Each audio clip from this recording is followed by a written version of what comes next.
Hello, my friend. Paano hindi lang, my friend? Yan, AB namin si Gio, pati si Dek, Engine Cadet. Yan, panay.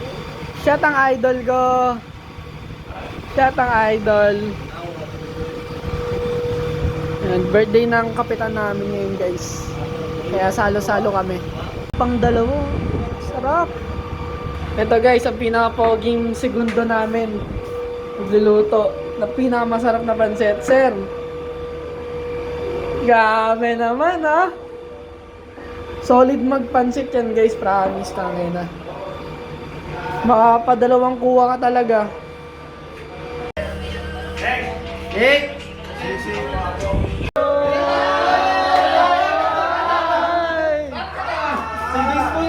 So guys, dito makikita nyo, after party sa barko, nagbibilyar na lang kami nila Rodel, pati ni Aris. Pampalibang ba? Pampalipas oras lang. Less stress sa work. Makapag-enjoy man lang sa labas. And yun na guys, goodbye.